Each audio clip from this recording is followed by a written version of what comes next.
எல்லாருக்கும் வணக்கம். எல்லாரும் எப்படி இருக்கிறீங்கள்? நாங்கள் நல்ல சுகமாக இருக்கிறோம். நீங்களும் நல்ல சுகமாக இருக்கணும்னு சொல்லி கடவுள்கிட்ட வேண்டிக் கொண்டு இன்றைக்கு வீடியோவுக்குள்ளே போவோம். இந்த வீடியோவுக்குள்ளே போகிறாக்கு முதல் எங்கள் சேனலை இன்றைக்கு தான் முதல் பார்க்குறீங்களேன்னு சொன்னால் மறக்காமல் சப்ஸ்கிரைப் பண்ணிவிட்டு பக்கத்தில் இருக்கிற பெல் பட்டனையும் அமர்த்தி விடுங்க. இன்றைக்கு வீடியோவில் நாங்கள் ஒரு ரெசிபி தான் போட போகிறோம்.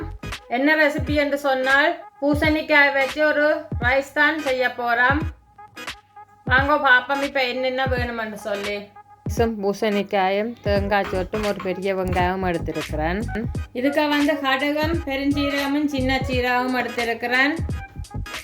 கச்சான் 3 பச்சை மிளகாய் எடுத்து வச்சிருக்கிறேன். கருவேப்பிலை எடுத்து வச்சிருக்கிறேன். முதலில் இந்த உள்ளியையும் இஞ்சியையும் இடித்து எடுக்க போகிறேன். இப்போ நான் இஞ்சியும் உள்ளியும் இடித்து எடுத்துட்டேன். இனி பூசணிக்காயை பொரிச்சு எடுக்க போகிறேன்.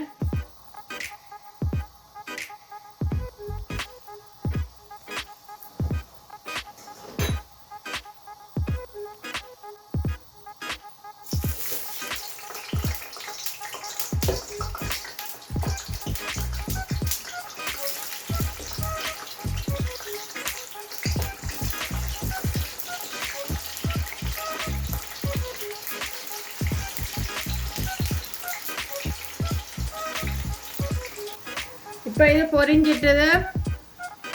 இதை எடுப்பேன்.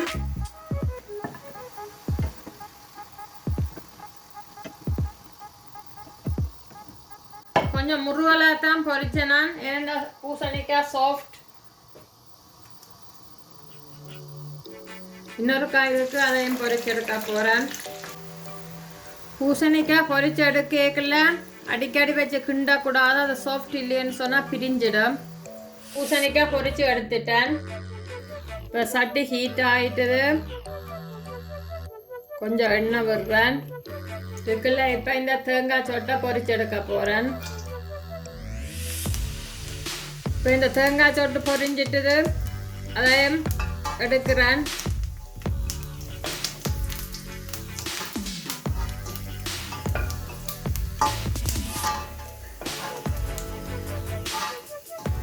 இது பச்சை கச்சான், அதனால் இதையும் இருக்கா பொரிச்செடுக்க போகிறேன்.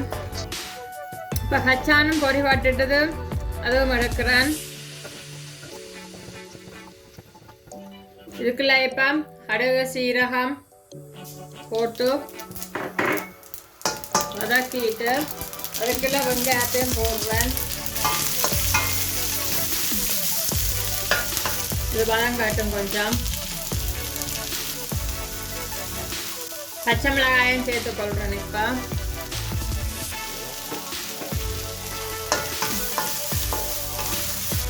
மீடியம் ஃப்ளேமில் வச்சு கொஞ்சம் நேரம் வதங்க விடுவோம். இதுக்குள்ள இப்போ கருவேப்பிலையும் போட்டு வதக்குறேன்.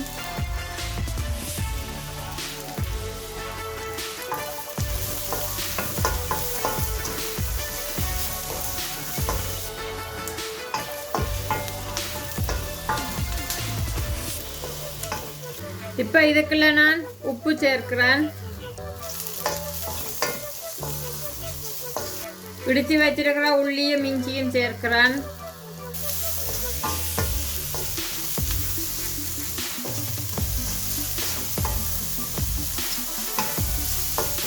இப்போ பார்த்தீங்கன்னா இடித்த இஞ்சியும் உள்ளியும் போட்டது நல்ல வாசமாக வருது. இதுக்குள்ள இப்போ பொரிச்சு வச்சிருக்கிற தேங்காய் சொட்டும் போடுறேன். கச்சானும் போடுறேன்.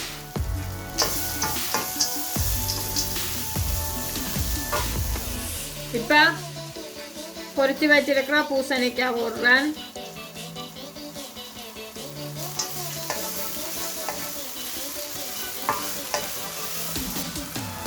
இதெல்லாம் சேர்த்து கிளறின பிறகு இதுக்குள்ள நான் ரைஸை போடுறேன்.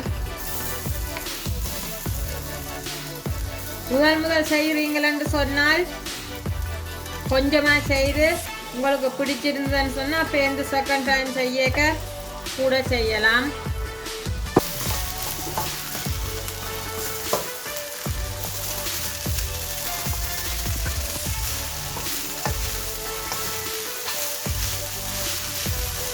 இது வந்து சின்ன பிள்ளைகளும் விரும்பி சாப்பிடுவினா மேனன்னு சொன்னால் பூசணிக்காய் கொஞ்சம் இனிப்பு தன்மை. அதே போல் உங்களுக்கு உரைப்பு வேணுமென்று சொன்னால் பச்சை மிளகாயை கொஞ்சம் கூட போட்டால் நல்லா இருக்கும். இல்லைன்னு சொன்னால் மிளகு தூளும் கொஞ்சம் சேர்க்கலாம்.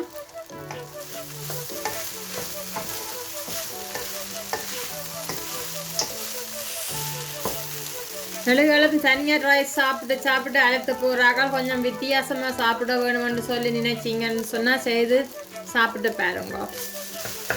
கறி ஒன்றும் தேவையில்லை, இது மட்டுமே காணும். எங்கள்ட பூசணிக்காய் ரைஸ் ரெடி ஆயிட்டுது. இப்போ இதை இதுக்குள்ள இருந்து இன்னொரு டிஷ்ஷுக்கு மாற்ற போகிறேன்.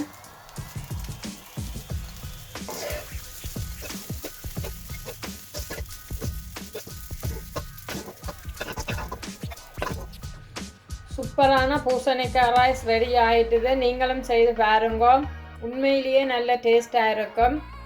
செய்து பார்த்துட்டு எப்படி இருந்தேன்னு சொல்லி எனக்கு கமெண்ட் பண்ணி விடுங்க. கீழே இருக்கிற கமெண்ட் பாக்ஸுக்கு உங்களுக்கு எங்கள் ரெசிபி பிடிச்சிருந்ததுன்னு சொன்னால் லைக் பண்ணிவிட்டு உங்களோட ஃப்ரெண்ட்ஸோட ஷேர் பண்ணி விடுங்க.